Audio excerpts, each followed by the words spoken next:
De muita alegria estarmos aqui no mês da reforma, dando continuidade aos nossos estudos e nosso aprendizado, porque nós estamos aprendendo muito sobre esse movimento que aconteceu há 500 anos atrás. Há 500 anos nós tivemos um novo encontro com a palavra de Deus, um novo encontro com a verdade. E hoje não podia ser diferente, como é culto das mulheres, né? O culto de aniversário das mulheres cristãs em ação, ou mulheres cristãs missionárias. Eu estava falando ali com o pastor, o importante é não tirar o cristão. Quer mudar um nome, quer mudar outro, pode. O importante é não tirar o cristão. E nós vamos falar hoje sobre uma mulher cristã que fez parte do círculo ali, das pessoas que fizeram parte ali do movimento de reforma. E ela teve uma importância muito grande, apesar dela ser pouco lembrada pela sua importância, assim como nossa história mostrou já com várias mulheres vamos dizer assim, essa injustiça, né, de muitas vezes elas serem apenas coadjuvantes de seus maridos.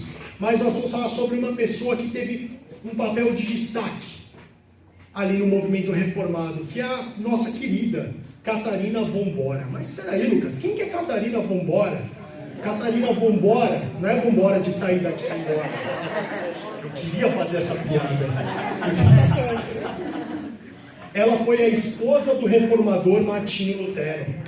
Ela foi a esposa do homem que trouxe a igreja, aliás, começou a trazer a igreja para os seus trilhos. Antes dele já tinham outros grandes homens, como nós já podemos ver nas outras ministrações acerca da reforma protestante. E também depois dele vieram outros grandes homens. Mas Lutero, ele teve uma vantagem sobre os seus colegas reformadores. Ele teve uma esposa que deu uma sustentação muito grande para o seu ministério. Catarina, ela é lembrada não só por ser a esposa de Lutero, mas por ser a mulher que deu condições para que Lutero levasse o evangelho. Ela deu todo o suporte necessário a ele para que ele levasse a palavra de Deus até as outras pessoas. Então pegue aí a sua Bíblia, nós vamos ler um texto bíblico agora, que está lá no livro de Provérbios. Não sei se é esse que a irmã Solange ia ler, mas Provérbios é um livro que fala muito sobre sabedoria e sobre as mulheres, e sobre a sabedoria do povo de Deus no modo geral. Abra no capítulo 19,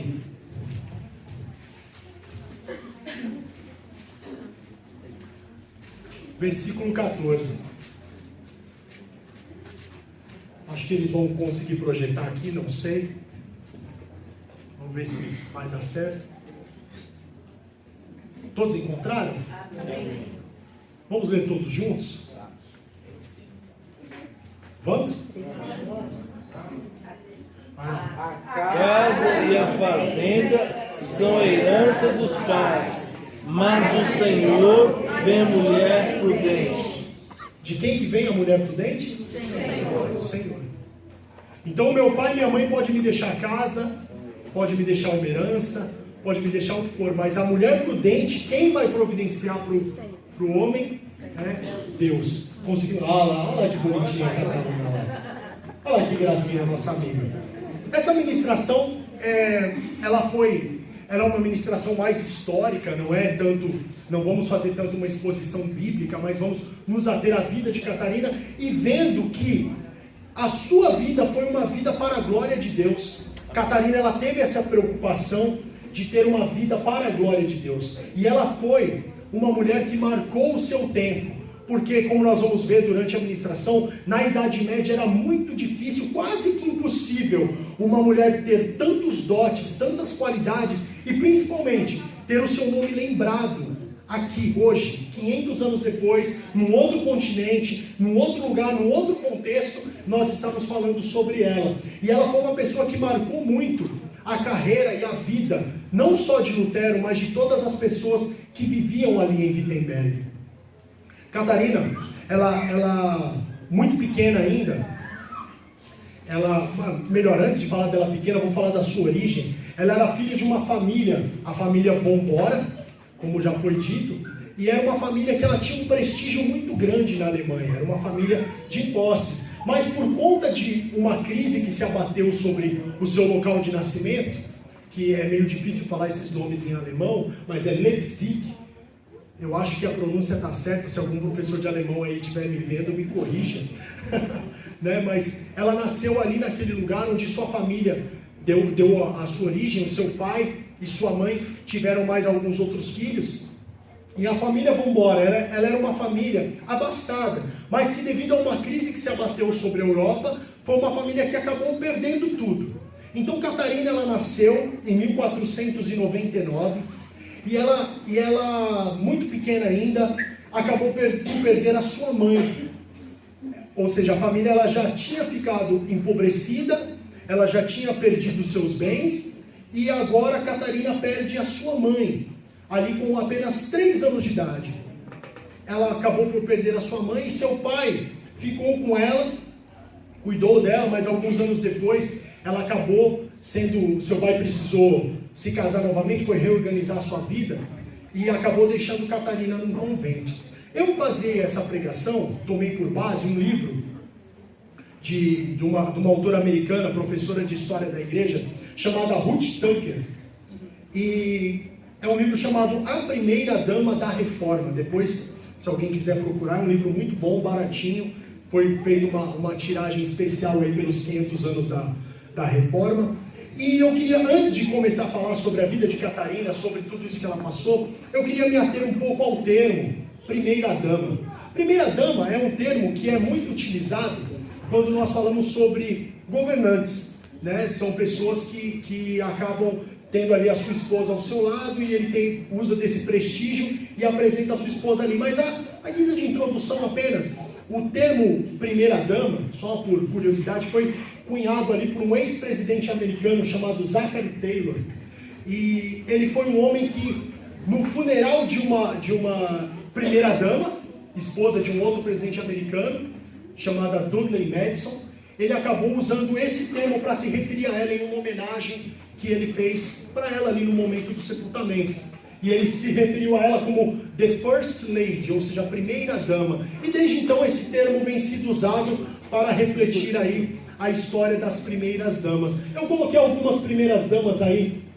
Olha, esse é o Zachary Taylor, o homem que cunhou o termo.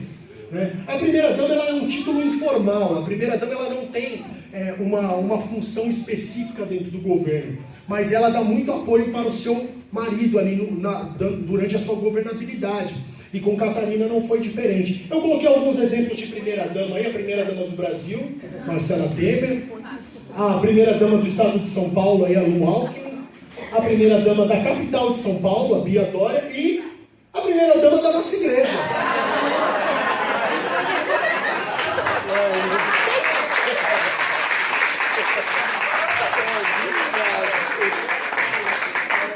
A primeira-dama da nossa igreja, que apesar de não ter o seu cargo formal, ela com certeza dá o suporte e todo o apoio para o nosso pastor. Né? Tá ali a nossa querida Lindinha Ribeiro. Peguei ali uma foto que ela tá bonita ali, do lado do pastor, radiando felicidade, né? E essas são as primeiras damas. Essas são as primeiras damas, essa é a importância. E Catarina não foi diferente. Catarina teve a sua própria biografia, como Ruth Tucker ela informa nesse livro, e ela fala que a vida de Catarina ela foi tão fascinante quanto a vida de Lutero. Mas muitas vezes nós esquecemos, como eu falei, principalmente num período da Idade Média, onde muitas mulheres não eram nem contadas no censo. Né? Contava-se o censo da população, contava-se só os homens. Muitas mulheres não eram nem contadas. Então Catarina, ela, mesmo dentro desse contexto, dentro dessa situação, ela teve a sua história ali contada também. E ela é uma mulher que ela é lembrada como até hoje, porque como a irmã Solange nos leu aqui há pouco, vã é a formosura e passageira é a beleza, mas a mulher que teme ao Senhor, esta será louvada. Nós estamos aqui durante esse período de celebração dos 500 anos da Reforma, lembrando de uma mulher que viveu há 500 anos, mas que tem a sua história contada hoje, não porque ela era bonita, não porque ela tinha muitos dotes, mas porque era uma mulher que temia a Deus, uma mulher que vivia para a glória de Deus. Por isso ela é lembrada até hoje e é celebrada até hoje. E nós hoje, na comemoração de mais um ano da MCA, eu tenho certeza que para as irmãs que estão aqui desde o início, nesses 34 anos de MCA, elas devem lembrar de quando o trabalho começou, lá com poucas irmãs, e muitas estão aqui conosco hoje, outras já partiram para a glória e fizeram um trabalho maravilhoso conosco aqui nessa igreja, irmãs que jamais serão esquecidas, mas que são lembradas por causa do seu temor a Deus. Quem não se lembra da irmã Elza? Quem não se lembra da irmã Boló? Mulheres de grande valor, que têm o seu nome marcado para sempre em nossa história, em nossas memórias. Por quê? Porque eram mulheres tementes a Deus, e jamais serão esquecidas. E quem sabe daqui a uns anos alguém vai pregar sobre elas. Quem sabe daqui a alguns anos a história dela será contada também, assim como a de Catarina. Mas vamos continuando aqui. Ali é o brasão da família Vambora. Tinha esse costume da família ter o selo da família, e isso mais para frente nós vamos entender um pouco mais, que Catarina tinha essa consciência da marca da família sobre a sociedade. E como eu falei, Catarina nasceu num povoado chamado Leipzig, na Alemanha, filha do Hans Vambora e Ana, o nome da mãe eu não vou conseguir falar, é Ana Hauptwitz. Quem for bom no alemão aí. Infelizmente, ela nasceu em 29 de janeiro de 1499, e aos 3 anos, logo em 1502, ela ficou órfã de mãe. Vivendo ali com seu pai e seus irmãos. Só que, mais 2 anos para frente, o pai dela resolveu se casar novamente. Falou, vou me casar de novo. Só que, quando Hans ele foi casar, ele tinha aqueles filhos, a mulher que ele ia casar já era viúva e também tinha outros filhos. Ele falou assim, o que eu vou fazer com tanta criança? Então ele resolve fazer o quê? Ele coloca a Catarina num convento. Ele leva a Catarina para um convento. Isso pode ser meio absurdo nos nossos dias, mas na Idade Média, por favor entendam que isso é um contexto histórico, a mulher ela tinha 3 ou 4 opções de vida apenas. Era um contexto muito complicado para as mulheres. Ela ia ou para o convento, para garantir a sua educação e a família não se preocupar com ela, ou ela trabalhava, quando a família era comerciante, ela trabalhava no comércio de sua família, mas sempre com a supervisão do pai ou do irmão ou do marido quando fosse casada. A mulher não podia trabalhar sozinha, por conta, não podia, tinha que estar ali o pai, o irmão ou o marido. Trabalhar no comércio da família, a mendicância, infelizmente, era um contexto que a mulher não tinha tantas oportunidades assim, ou a prostituição. Então o pai de Catarina, muito mais num esforço de garantir que sua filha não tivesse vamos dizer assim, um destino muito cruel, não estou aqui advogando por ele, né, mas é que no nosso contexto é difícil entender isso. O que ele faz? Ele leva a sua filha para um convento. E esse convento, a tia de Catarina já era freira lá, então ele manda ela para lá, e é chamado de A Prisão de Jesus, na cidade de Brena, na Alemanha mesmo. E lá Catarina ela recebe a educação básica, ela estuda. Catarina era uma mulher extremamente inteligente, ela estuda, ela dentro do convento ela aprende muitas coisas, e ela vive nesse convento até os 10 anos. Até os 10 anos de idade ela vive nesse convento. Depois dos 10 anos ela se transfere para um mosteiro cistercense em Nibschen, na Alemanha também. E nesse convento ela vai viver até 1523. Esse é o convento que até então o convento era como se fosse um colégio interno. Ela estava lá para estudar e aprender. A partir dos 10 anos não. Ela já foi no sentido de entrar para o clero da igreja, de entrar realmente para a vida de monástica, né, para ser freira.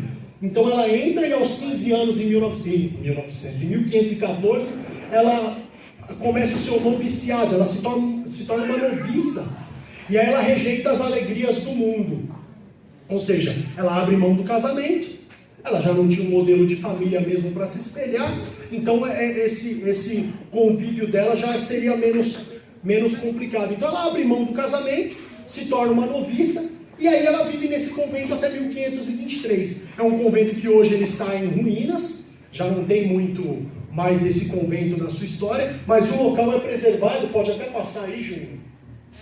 Eu peguei uma foto ali do lugar onde Catarina viveu, E existe uma placa de pedra contando o que aconteceu no dia 5 de abril de 1523. Que eu falei para vocês o que? Ela viveu lá até 1523. No dia 5 de abril aconteceu um fato que mais para frente nós vamos debater aí vou expor para vocês esse fato.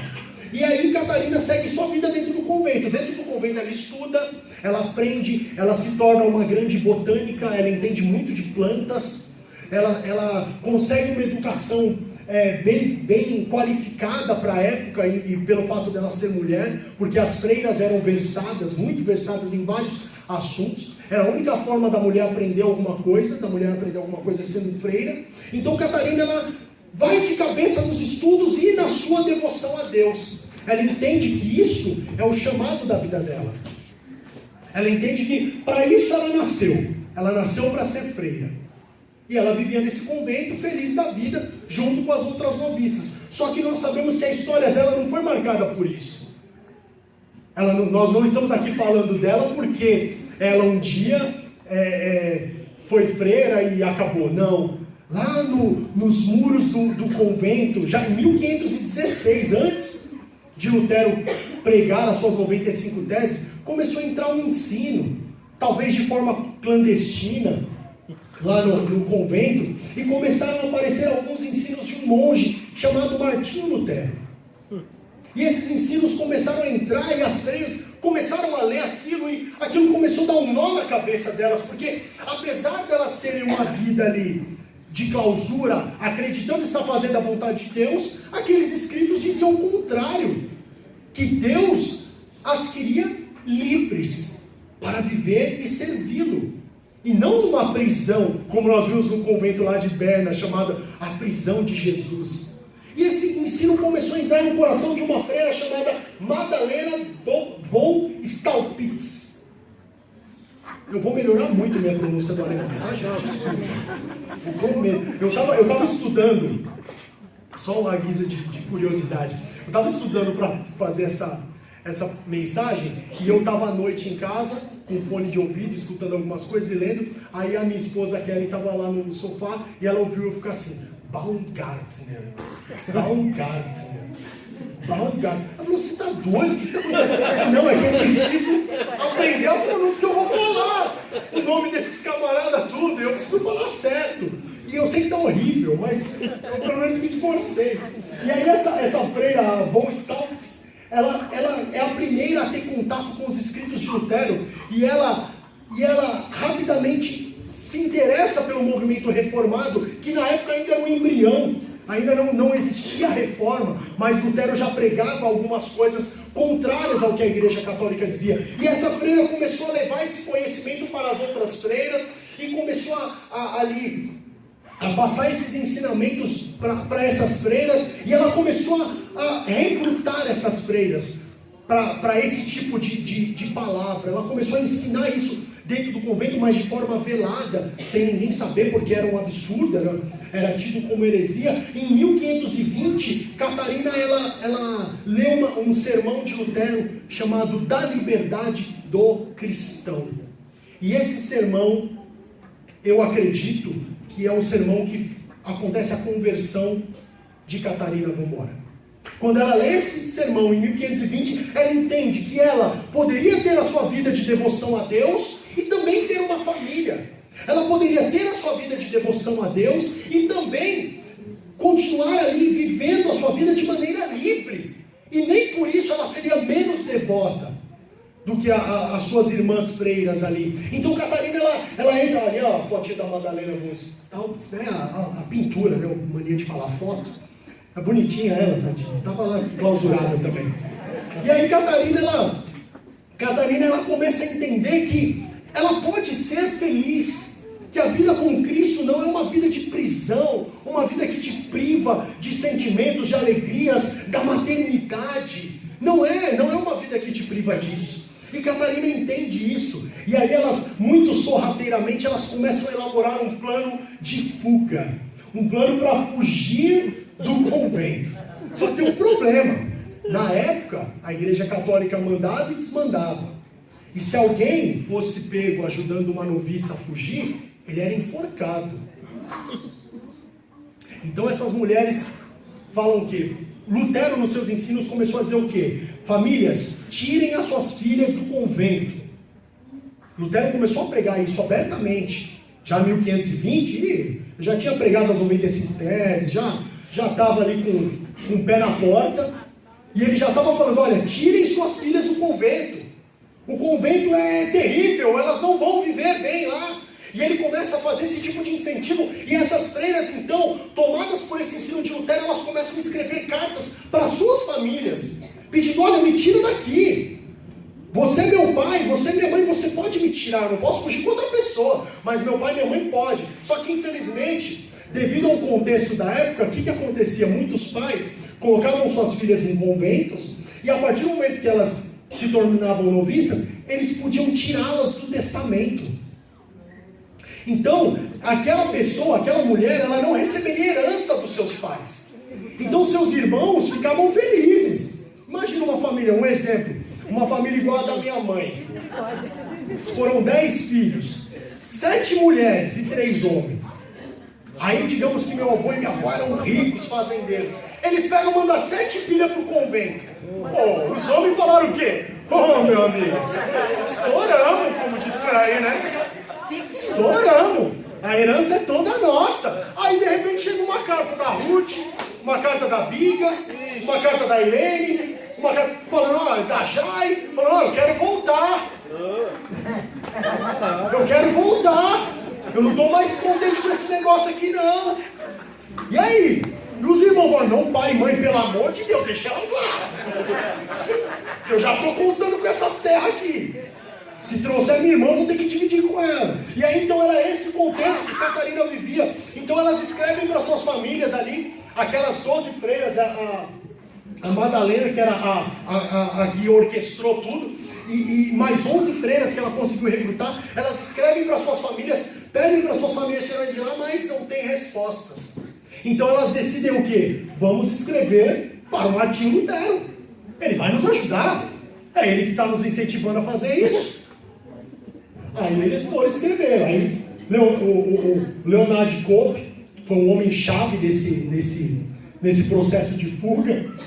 Ele foi convencido por Lutero, porque ele tinha medo de morrer. Se ele ajudasse as presas, ele ia morrer. Então ele foi convencido por Lutero. Lutero chegou e falou assim, irmão, vamos libertar as moças. As moças estão lá, vivendo uma mentira. Estão lá vivendo o que não é a palavra de Deus. Vamos libertar essas mulheres. Então, Leonard Cope, ele acaba... Leonard Cope é fácil, né, de falar. Leonard Cope, ele é convencido por Lutero. E fala, ó, vamos lá então. Ele pega um sobrinho dele, pega um outro rapaz que trabalha para ele e fala, vamos lá sequestrar as freiras. Aí ele foi lá e falou, vamos lá sequestrar as freiras. Foi lá, sequestrou as freiras, pegou as freiras lá. No dia 5 de abril de 1523, era um sábado de aleluia, era véspera de Páscoa. Elas foram, eu acho que elas gritaram aleluia. Elas pularam os muros do convento, entraram em barris de harém, que harém que é um tipo de peixe, que esse comerciante ele fornecia peixe para o convento. Então ele foi com os barris, forneceu os peixes e falou, agora vocês entrem dentro dos barris. Devia estar um cheiro maravilhoso. Vocês entrem dentro dos barris, vou colocar vocês na minha carruagem e nós vamos fugir daqui. Então Catarina ali junto com as outras freiras fazem isso. Elas entram no barril e elas partem da clausura para uma nova vida. Uma vida que elas não sabiam como ia ser. Mas a fé de que aquilo que elas criam era melhor do que o que elas estavam vivendo as impulsionou. Eu acredito que outras freiras foram chamadas também para fugir. Só que nem todas. Algumas talvez não tiveram fé suficiente de acreditar que aquilo era o certo. Ou outras por medo mesmo. Porque, como eu falei, a igreja católica era bem rígida nesse sentido. Elas fogem e partem para uma nova vida. E foge Madalene e mais 11 freiras. E elas vão embora para um destino incerto. Que elas não têm muita certeza do que vão, e elas partem em direção a Wittenberg, que é a cidade de Lutero. Então elas saem de Nibschen e vão para Wittenberg. Aí o que acontece? Elas saem de lá, a Catarina, dentro do barril, está feliz da vida, né? Dentro do barril de peixe lá. E ela parte. acreditando. Por quê? Porque é justamente isso que o Evangelho nos impulsiona. O Evangelho nos leva a fazer coisas que nós não faríamos, que nós nos levam a mudanças em nossas vidas, que no estado normal de consciência não que era pregada por Martinho Lutero na época. E elas partiram, foram embora. Das 12 freiras que fugiram, 3 ficaram na cidade de Torgau, que era a cidade do Leonardo Cope, ficaram lá, e 9 foram para Wittenberg. Aí Lutero chegou um dia, estava lá na igreja, chega aquele monte de mulher. Quem estava aqui semana passada, que assistiu o filme de Lutero? Aí você vê aquele monte de mulher saindo com umas roupas estranhas, de camisola, do jeito que deu para fugir à noite. Elas chegam lá e falam, olha, é o seguinte, nós somos as freiras que escrevemos para você, e a gente fugiu. Então Lutero logo se compadece. Lutero se compadece e fala assim, olha, eu vou ajudar essas moças. Como ele vai ajudar? Como eu falei, elas só tinham poucas oportunidades. Então como é que ele tinha que ajudar? A maneira mais rápida é o quê? Eu vou arrumar casamento com essas mulheres.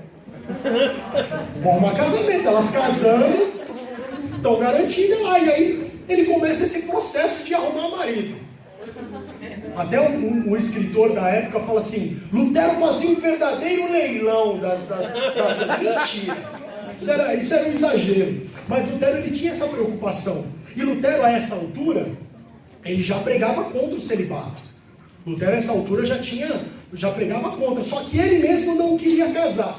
Isso é o interessante da história. Muitas vezes, Lutero ele é pintado como, Lutero era um padre que queria casar, então ele foi lá, fez aquele auê todo. Não, Lutero não queria casar. Primeiro que depois que aconteceu a Dieta de Worms, em 1521, aconteceu a Dieta de Worms, o imperador alemão, ele emitiu um documento que dizia assim, olha, se alguém, por acaso, assim, quiser matar Lutero, não vai ser punido, tá?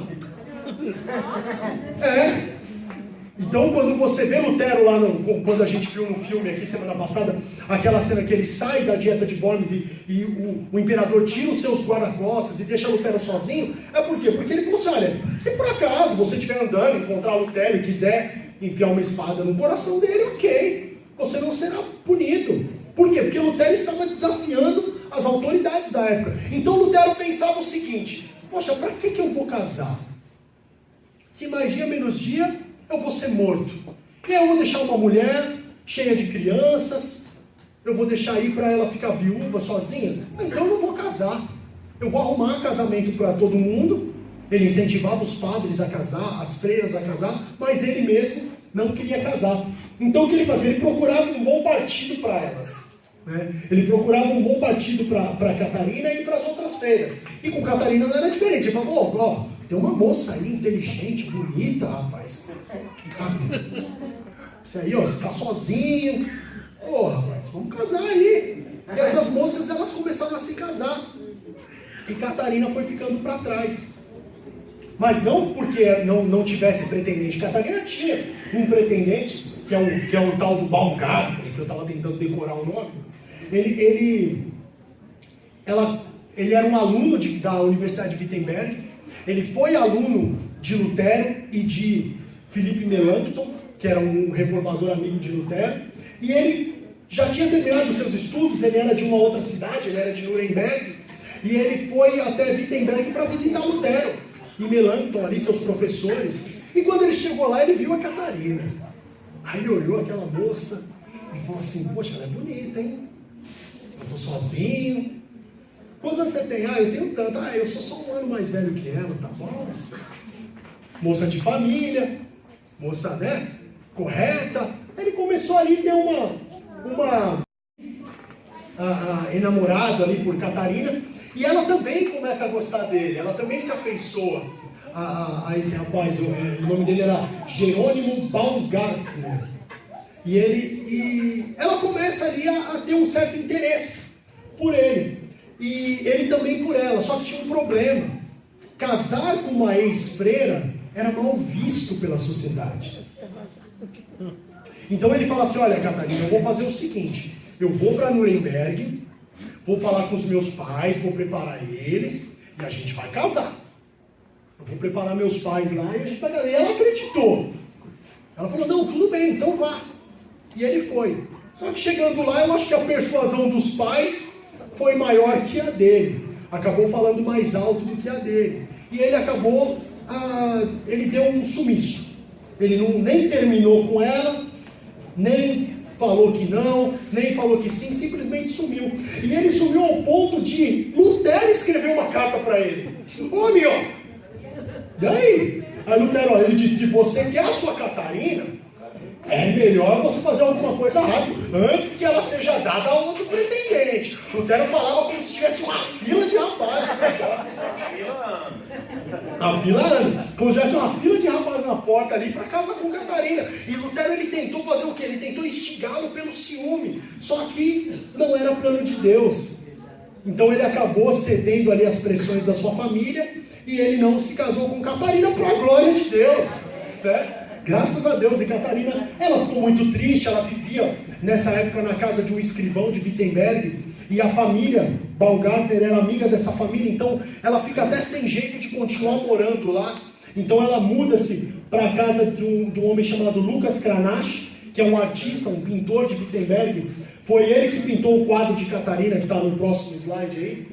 Esse quadro dela foi esse rapaz que pintou, e ela morou com ele durante um período de sua vida, e nesse período ela fechou o seu coração, e ela ficou ali por volta de 2 anos, sem se relacionar com ninguém, apenas cuidando ali a esposa ela ajudava muito a esposa do Lucas Cranach, na época, e seus filhos, ela ajudava muito nas tarefas de casa. Como eu falei, Catarina era extremamente inteligente e versada, então ela fica ali vivendo com eles, de coração fechado, não se apaixona por mais ninguém. Eles até tentam arrumar um outro rapaz para ela, mas uns pretendentes eram velhos demais, outros ela não tinha sentimento, enfim, ela não tinha. Até que um dia Lutero vai visitá-los, e aí numa conversa informal, Catarina fala assim, olha, eu só me caso se for com o Dr. Martinho. Eu só me caso ou com alguém muito parecido com ele. Porque ela via em Martinho, claro, o homem que, né, a inspirou a fugir do convento e a viver todas essas aventuras. Aí Martinho Lutero deu risada, levou na brincadeira, e um dia ele foi visitar o pai dele. O pai dele falou assim, e ele comentou, meu pai, tem uma freira aí que fala que só casa se for comigo, você acredita? O pai dele falou, filho, então, eu também queria ter uns netos, né? Também. Você já está com idade aí, já está com 40 anos, não casou. Eu também queria ter netos, né? E aí Lutero, ele para, e acredito que Lutero foi dormir aquela noite pensando nisso, meu pai precisa de neto, eu estou sozinho, tenho mais essa chance de provocar o Papa, eu acho que eu vou casar. Eu acho que eu vou casar. E aí ele casa, em 13 de junho de 1525, depois de um noivado relâmpago. A casa deles, eles ganharam uma casa quando eles casaram, a casa deles virou um centro de estudos bíblicos. Lutero, ele começou a ensinar a Bíblia na sua própria casa, e os estudantes vinham, tinha épocas que Catarina e Lutero, sem contar eles e os filhos, eles hospedavam quase 30 pessoas na casa deles. Era trabalho, hein? E muitos desses estudantes não tinham dinheiro, então ajudava Lutero nas traduções do latim. Ela falava latim, escrevia em latim, o que na época era um absurdo para uma mulher. E escrever em alemão já era algo grandioso para uma mulher. Ela escrevia em latim. Ela foi a melhor esposa que Lutero poderia ter. Então ela começa a trabalhar ali no movimento de reforma, ajudando seu marido, por vezes participando de debates teológicos. Lutero, ele gostava muito de ensinar sobre a Bíblia comendo, por isso que ele terminou tão gordinho na vida dele. Então Lutero, ele gostava de se sentar à mesa, se servir do alimento e ensinar enquanto comia. E Lutero fazia muito isso, ele estudava muito, e ele acabava por fazer disso a sua vida. E Catarina o ajudava, Catarina dava segurança para ele. Catarina falava, olha, vai pregar, e ele falava assim, mas e se eles me matarem no meio do caminho? Porque tinha aquela lei, né? Tinha aquele edito do imperador que falou assim, se alguém quiser aí, quiser matar Lutero aí, fica à vontade, hein? Não vou fingir que não vi. Parece alguns juízes com alguns políticos aqui no Brasil.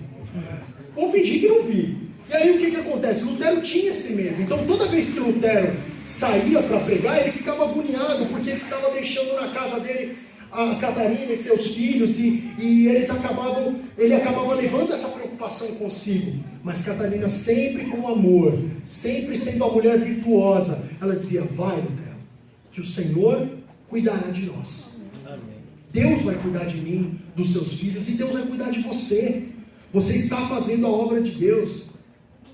E Lutero, ele vai e continua firme ali nas suas pregações. E Catarina, ela usa todos os seus conhecimentos ali para administrar a casa. E Catarina não era só versada porque tinha estudado muito, mas ela era uma mulher iluminada por Deus, que desenvolvia os frutos do Espírito. Amém.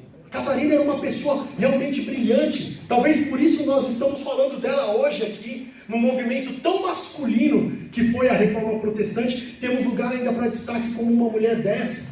E ela continuou ali junto com Lutero, administrando a casa. Lutero era um péssimo administrador.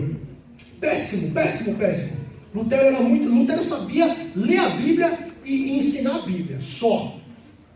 Quem cuidava de todo o resto era a Catarina. A educação dos filhos, o cuidado da casa, a administração dos bens, tudo era ela que fazia. Ao ponto de que Catarina era quem negociava com os editores dos livros de Lutero. Quando Lutero lançava um livro, ele escrevia um livro ou um periódico qualquer, era a Catarina que fazia a negociação. Ó, quanto vocês vão pagar aí para publicar a obra do meu marido? Era ela que fazia, porque Lutero não era bom com isso. Lutero não era bom. Por isso que eu digo que se não fosse Catarina, talvez o movimento de reforma nem teria chegado onde chegou. Se não fosse Catarina, talvez o movimento de reforma nem teria chegado. Por quê? Porque sem ela, Lutero teria ficado perdido. E ele chegou a escrever isso numa carta para um de seus amigos. Ele falou assim: ó, sem a minha querida Kate, eu sou totalmente perdido. E Lutero tinha crises terríveis de depressão. Lutero tinha problema renal. Lutero tinha um monte de problema. Eu acho que toda a tensão por ter sido pioneiro no que ele fez, acabou debilitando a saúde dele. E Deus preparou uma esposa para ele, como nós lemos no início em Provérbios. O pai deixa a casa, a família deixa a herança, mas Deus prepara a esposa. Deus preparou uma esposa para ele que era botânica, que tinha conhecimento de medicina caseira, que era enfermeira. Ou seja, Lutero teve todo o subsídio para continuar pregando com a segurança, com a solidez no lar que Catarina oferecia.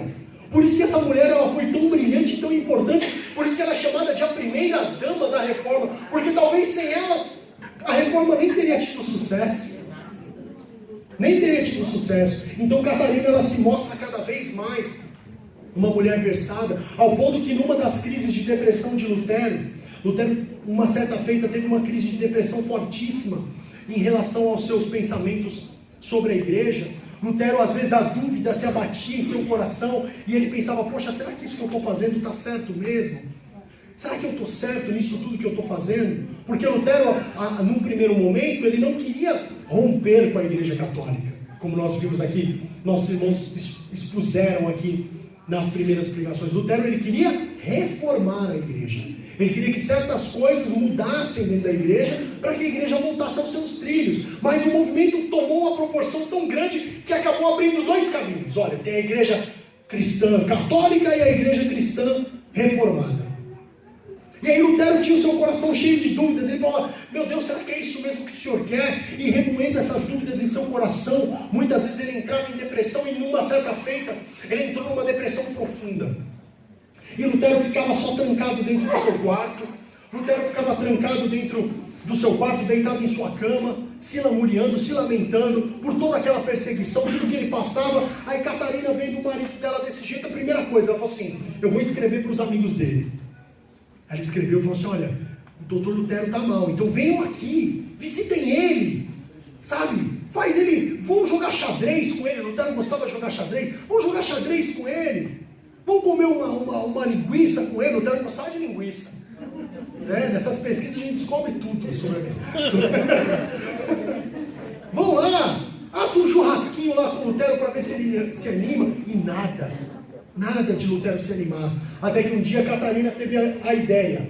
Falou assim: olha, ela se vestiu com seu vestido de luto, o vestido que ela usava para ir nos velórios e sepultamentos. E ela entrou dentro do quarto de repente. Aí Lutero se assustou, olhou e falou assim: que é isso, mulher? Mas o que é isso? Falou, parafraseando aí o irmão Fábio: mas o que é isso? Aí Lutero falou: que é isso, mulher? Aí ela falou assim: não, eu estou de luto.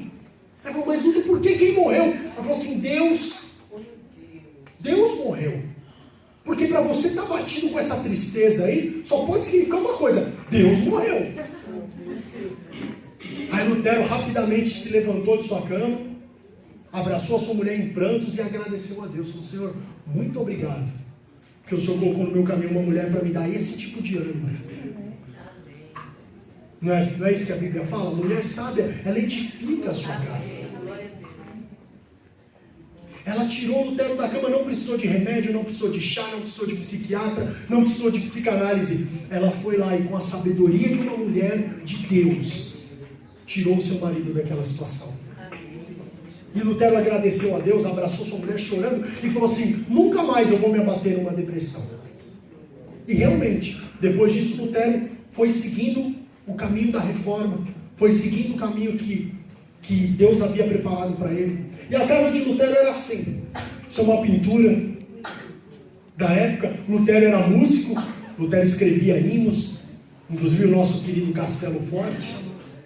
Lutero escrevia músicas e toda noite, Lutero tinha sua rotina. Ele chegava dos ensinos, ele falava assim: olha, eu vou comer uma linguiça, eu vou reunir os meus filhos aqui em volta da mesa, vou fazer um culto.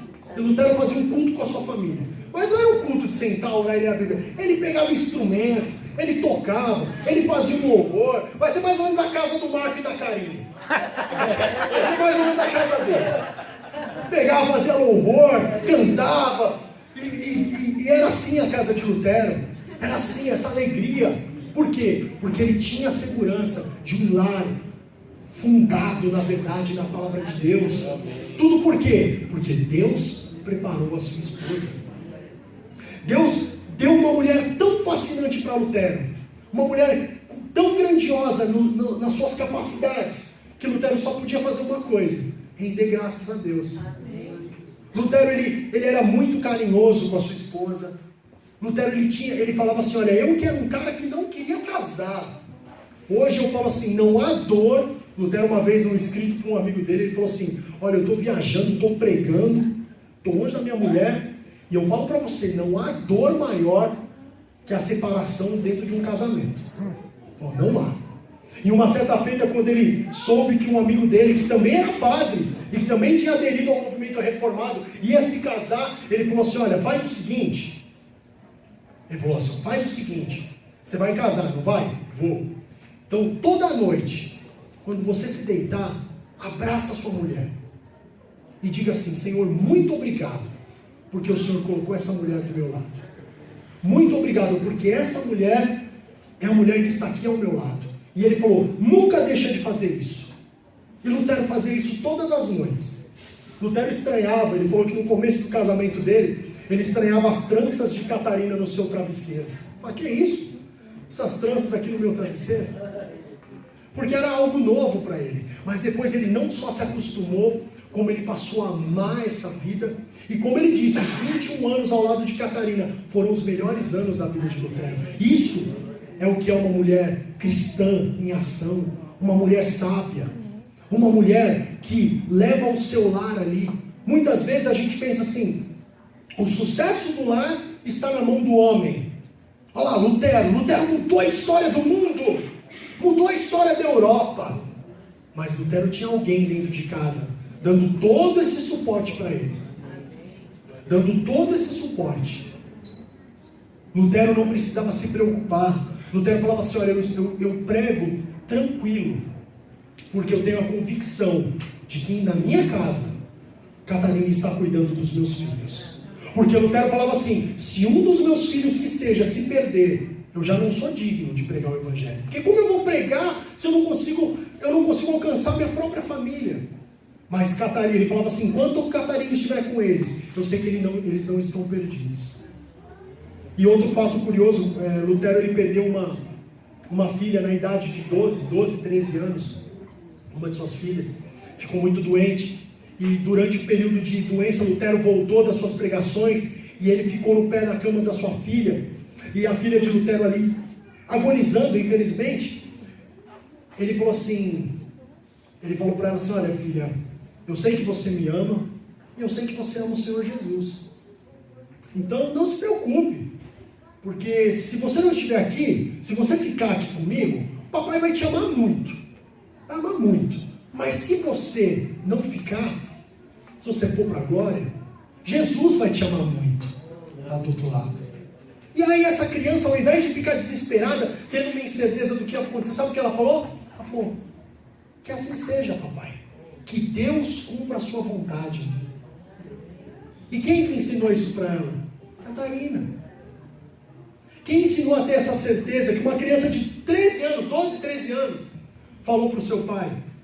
Foi Catarina. Por isso que Lutero ficava tranquilo, falava assim: a minha Kate. Ele chamava ela de a estrela da manhã de Wittenberg. Lutero dá para escrever um livro só com os elogios que ele fazia para ela. Ele amava aquela mulher assim, um cara que não queria casar, que a princípio casou porque você tinha mais uma chance para desobedecer o Papa, acabou achando ali o amor da sua vida. E Lutero, infelizmente, o tempo passou, esses 21 anos passaram. Em 18 de fevereiro de 1546, aos 62 anos, o reformador Martinho Lutero veio a falecer, deixando Catarina, a sua amada estrela da manhã de Wittenberg, viúva aos 47 anos. E esse casamento é um casamento que é exemplo para nós, é um casamento que é exemplo para mim, para o meu casamento, é um exemplo para mim, e é um exemplo para nós até o dia de hoje. Catarina viveu mais 6 anos depois que Lutero faleceu. Catarina, ela continuou conduzindo seus filhos dentro da palavra de Deus. Ela conseguiu ver o seu filho mais novo completar 18 anos, completar a maioridade. E Catarina teve essa vida brilhante. Uma mulher que sem ela, a história da reforma seria outra, com certeza.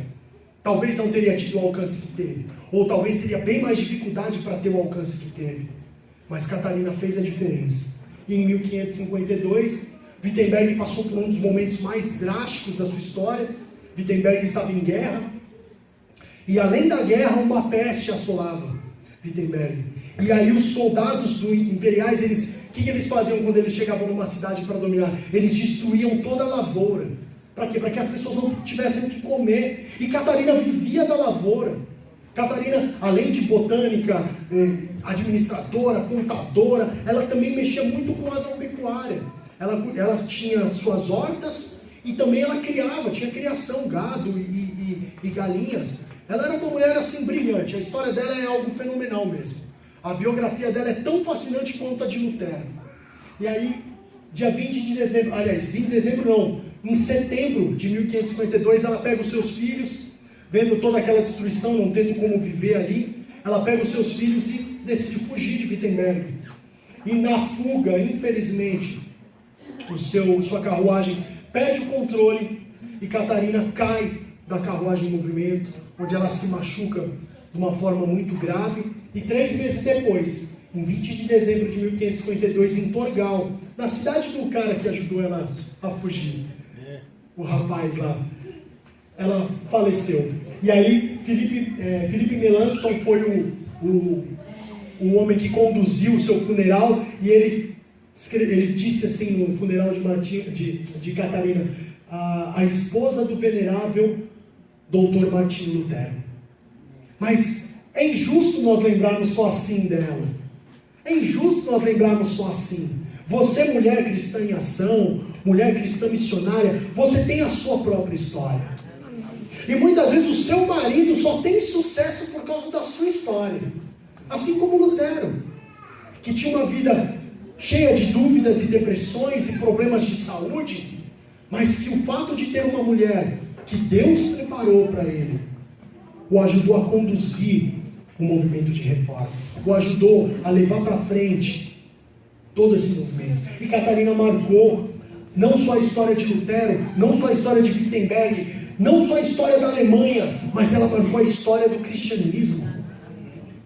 ela foi brilhante em quase tudo que ela fez. Claro que Catarina tinha falhas também. Claro que tinha. Lutero falava assim: eu consigo enfrentar os concílios do Papa. Eu consigo enfrentar um demônio em pessoa. Mas Catarina com raiva, Catarina brava, não consigo não. Lutero, ele escreveu isso para um amigo uma vez. E Catarina nos deixou um legado. Catarina nos ensinou muitas coisas. E hoje, ao celebrar os 500 anos da Reforma, temos que celebrar sim a vida dessa mulher. Falamos dos pré-reformadores, falamos dos reformadores chamados da primeira geração, os da segunda geração, mas também temos que falar sobre essa mulher, que foi brilhante, que em sua vida deixou Cristo marcar as pessoas, deixou Cristo aparecer no seu viver, e ela marcou a história da humanidade, a história do cristianismo. Catarina, com sua vida, deixa claro que a devoção a Deus e viver para a sua glória é o segredo da felicidade. Este era o segredo da felicidade de Catarina, viver uma vida devota a Deus. Lembra que ela queria desde pequenininha? Eu quero ter uma vida em devoção a Deus, por isso eu vou ficar aqui no convento enclausurada. Aí ela aprendeu: não, eu posso ser devota a Deus e mesmo assim ter uma vida livre para a glória de Deus. E Lutero era um homem que falava muito isso. Ele falava: tudo que eu faço para a glória de Deus. Tudo. Ele falou: eu educo os meus filhos para a glória de Deus. Por que Deus me deu filhos? Para que eu os educasse para a sua glória. Só que ele falava o quê? A minha Kate está educando os meus filhos. Então Catarina levava a sua família educada e totalmente vivendo para a glória de Deus. Era assim que ela vivia. E ela deixou-nos mais do que esse legado. Ela deixou o legado de sua vida, mas ela deixou um legado material também. Eu não sei se é esse próximo slide aí.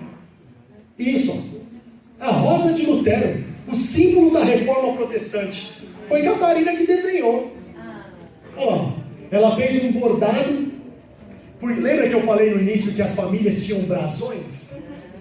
Aí o que ela falou? Falou: este será o brasão da nossa família, Lutero. E não foi um brasão qualquer. Cada coisa que está ali nesse símbolo tem um significado. Catarina bordou isso, apresentou para Lutero. Lutero gostou e acabou adotando como selo da sua família. E a cruz negra no centro do símbolo significa a cruz, a maneira que Deus usou para nos alcançar. A sua cruz. O coração vermelho é o quê? Com Cristo no centro do nosso coração, nós temos um novo coração, uma nova vida. A rosa branca, ela dizia o quê? E com Cristo no nosso coração, nós conseguimos a paz tão almejada, a paz em Cristo. E o fundo azul, ela dizia, é a esperança de vivermos na glória, com Cristo, por tudo que Ele conquistou por nós. E o anel dourado é a eternidade. O círculo não tem começo, não tem fim. Representa a nossa vida, a vida que Jesus conquistou para nós. Esta foi Catarina Vambora. Esta foi a mulher que 500 anos depois, nós estamos aqui lembrando sua história. 500 anos depois, celebrando aqui o aniversário da MCA, com uma história de uma MCA, uma mulher cristã em ação, uma mulher que não se recusou a ser coadjuvante da própria vida. Ela se recusou e ela falou: eu sou o coadjuvante da minha vida, mas para a glória de Deus. Amém. Vivendo uma vida para a glória de Deus. Este foi o legado de Catarina. Isso foi o que ela nos mostrou. E isso é o que ela é. Provérbios 31:30, que já foi lido aqui hoje: enganosa é a graça e com a formosura, mas a mulher que teme ao Senhor, essa será louvada. Amém. Hoje nós louvamos a memória de Catarina, o que ela fez, e tomamos isso por exemplo para as nossas vidas. Amém? Fique de pé, vamos orar. Amém. Vamos falar com Deus.